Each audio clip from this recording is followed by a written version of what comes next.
नहीं आई। जब 46 MLA आएंगे, वोट से 20% आओ।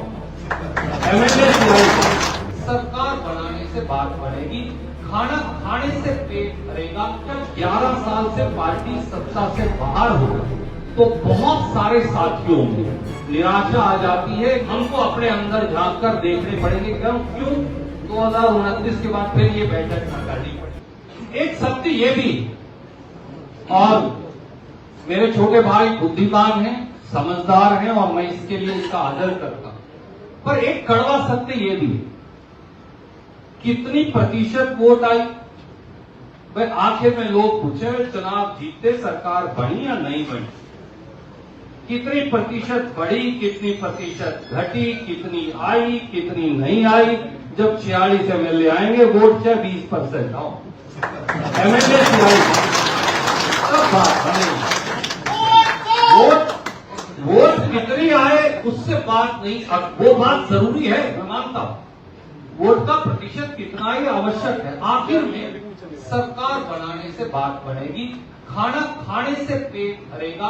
तभी हम राहुल गांधी जी की नीतियों को, तभी हम सामाजिक न्याय की उस मुहिम को जिसके लिए वो लड़ते हैं, तभी हम खड़गे साहब के उस सामाजिक न्याय को आगे बढ़ा पाएंगे जब हम चुनाव जीत पाएंगे।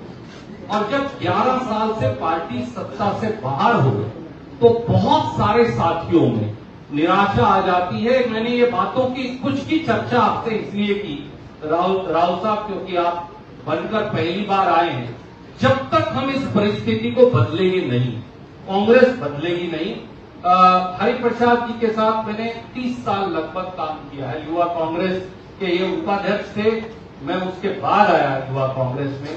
ये पहले उपाध्यक्ष भारतीय युवा कांग्रेस के थे, फिर मैं भारतीय युवा कांग्रेस का अध्यक्ष बना। तो ये संगठन से निकलकर आए हुए व्यक्ति हैं और हमने 30-35 साल इकट्ठे काम किया है। इसलिए हरिप्रसाद जी, आपसे मुझे ये उम्मीद है, कम से कम व्यक्तिगत तौर से भी और पार्टी के तौर पर भी, कि हम इस परिस्थिति को, सब चलता है और सब चलता रहेगा और आखिर में पतनाड़ा वहीं पड़ेगा, तो उससे कांग्रेस दोबारा मजबूत होकर उभरने वाली नहीं, अगर पतनाड़ा वहीं पड़ता रहेगा। पतनाड़े की डायरेक्शन, तरीका, रास्ता हमको अपने अंदर झांक कर देखने पड़ेंगे क्यों 2029 के बाद फिर ये बैठक न करनी पड़े। मुझे इस बात की चिंता है। हम जरा राजभवन में वो बैठक कर पाए, इस बात की इच्छा और आकांक्षा है कांग्रेस कार्यकर्ता।